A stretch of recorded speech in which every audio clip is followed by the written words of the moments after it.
It's Bush, Clinton, they're all the same. They tell you, what you want to hear.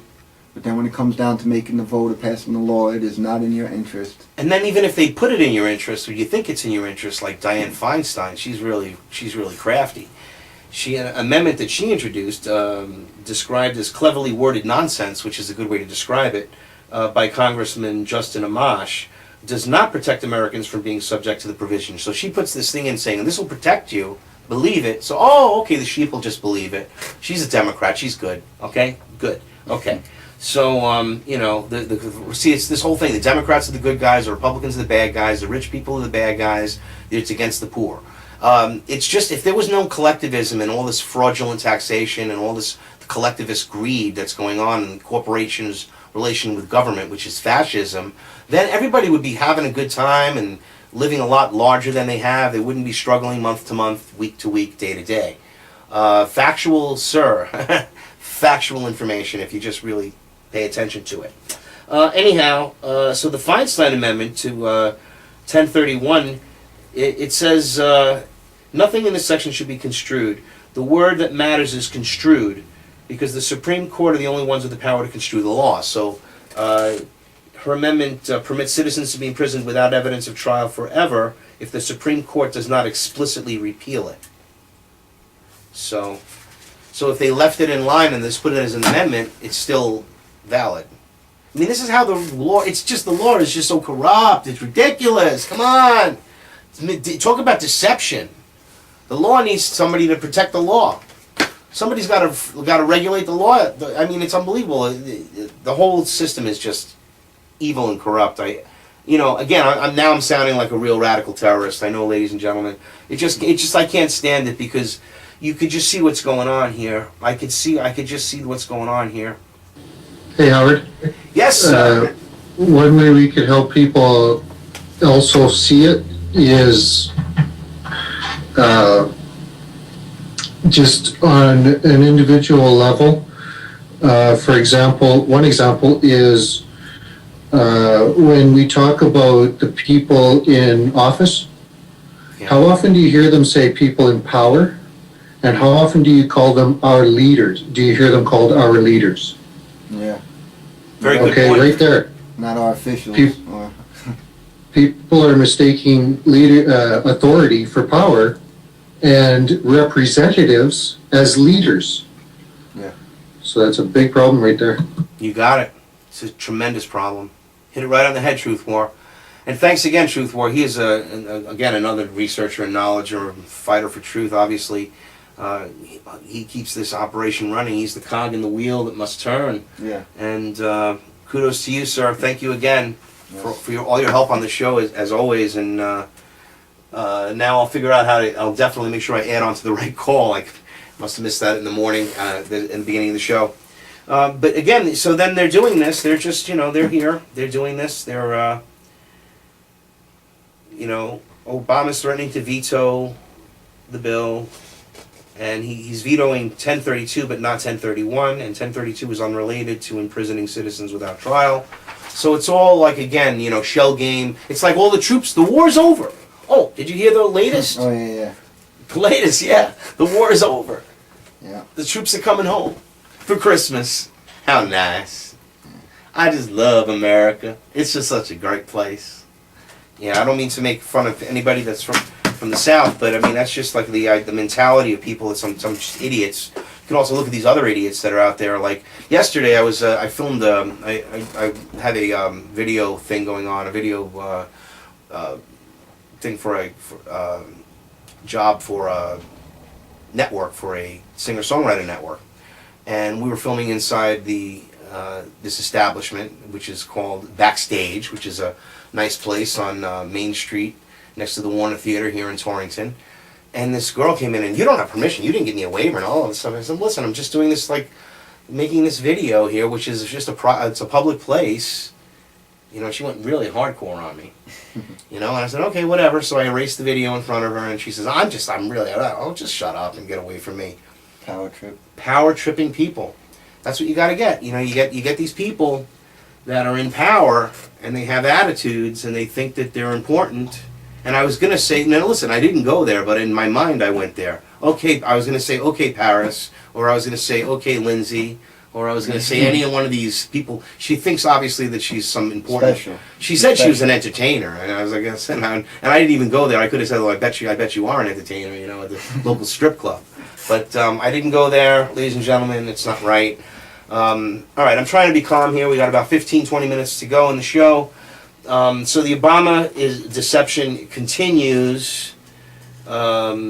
Again, this article, the information that I just read you from was from Paul Joseph Watson at InfoWars. And certainly, no doubt, it is going to occur.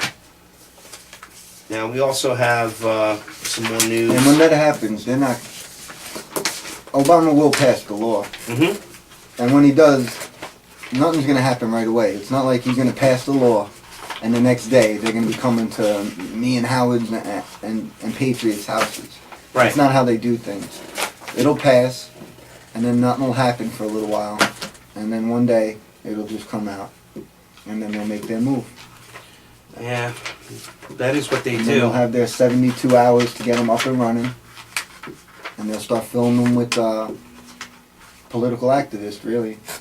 You know, the sheep are going to be, you know, offered to be a part of the New World Order as a good slave. You guys will, you know, the sheep will, if they want to take the number and, I mean, So the to chip speak, yeah. and Take the chip, be a good, be get part of your the new verified world. ID chip, be part of the system, and we know what you do and everything you do. And Yeah, then they'll let you have your TV, but people that they know already, and they have, like we were saying, tracking. They know who's going to be a problem for the New World Order and who's not, and those are the people that are probably they're waiting to throw in these camps, but it won't happen right away, and it'll gonna happen get gradually, and they will do it.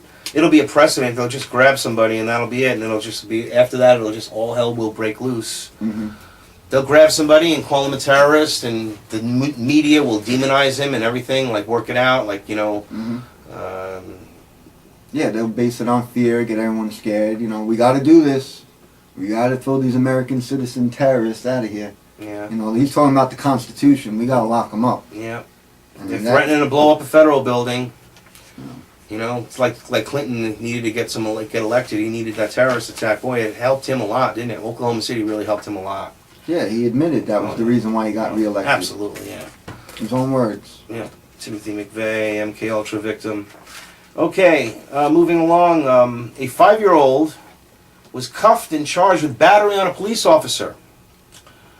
There's no question that police officers in the United States have one of the toughest, most dangerous jobs around, but it's hard to imagine in any instance where a cop feels so threatened by a child, barely past the toddler age, that he or she needs to forcibly restrain them. Well, that's exactly what happened to 5-year-old Michael Davis, who attended the Rio Calaveras Elementary School of Stockton, California, and he has a behavioral problem. So let's just drug him up, incarcerate him, give him some more Ritalin, and he'll be fine. Shove him off. Oh, incredible. So the police lieutenant and the cop met in the room at the school, and the meeting didn't go well. The cop said in the report, he pushed my hand away in batting motion and blah, blah, blah. I lied. Who cares? Come on, you put this kid in there. A juvenile court judge at least possessed some sanity and dismissed the case.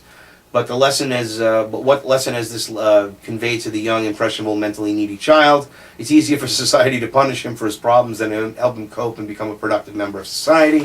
What else is new? Yeah, I mean, that's just crazy news.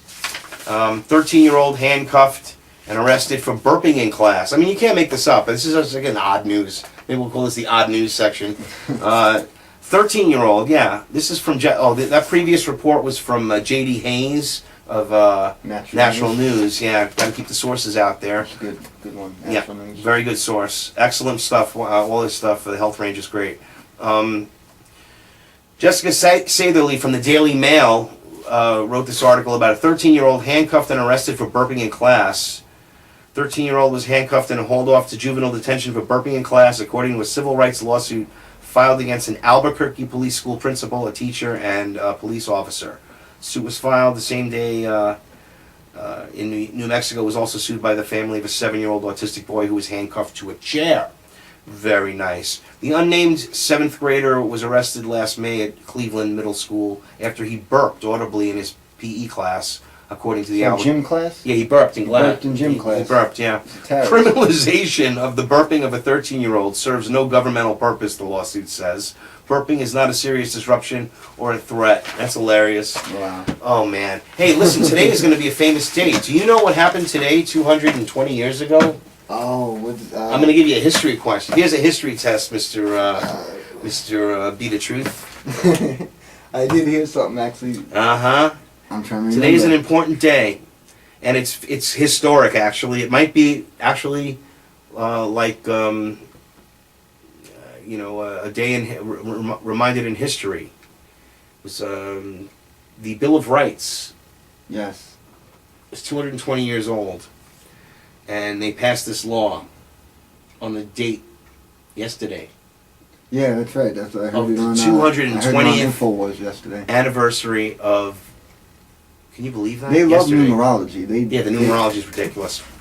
That's the whole part of it. That's why whatever's gonna happen is already planned out. It's always planned out. The date It's is set. done. It's set. It'll mean Yeah. something to them. Mm-hmm. We won't know what the meaning is. And again, for those that are not awake, or those that are skeptical, or not understanding, or thinking that, again, we're talking from like this weird place that you don't understand. Of course, it is odd. There is a lot of stuff that goes on as far as this is true. The numerology aspect. There is an Illuminati. It is a Masonic order. It is real.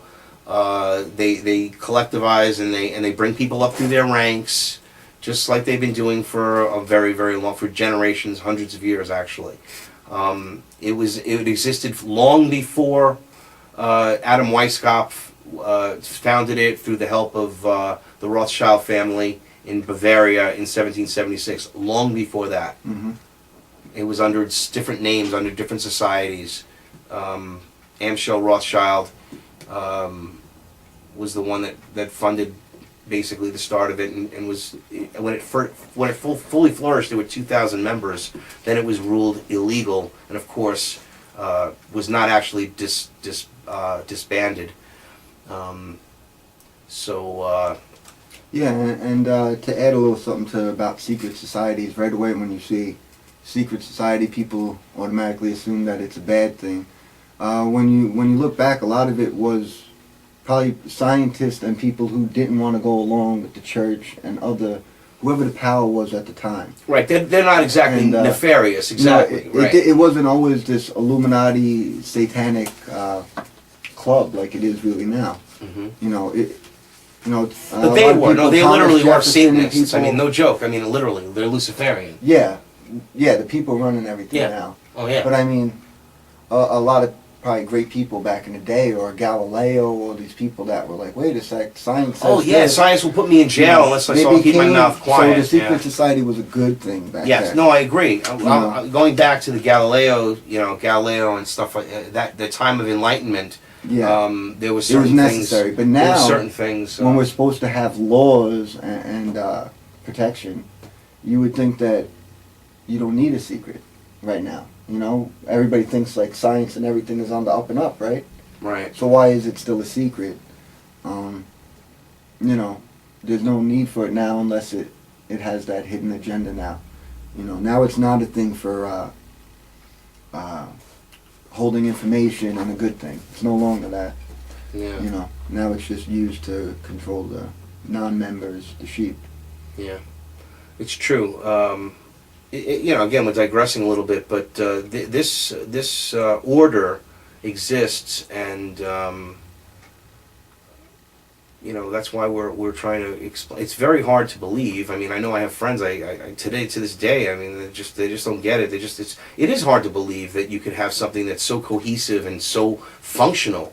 And the media For such a long time. I mean, like really, this has been going on for so long, and it's like a well-oiled machine.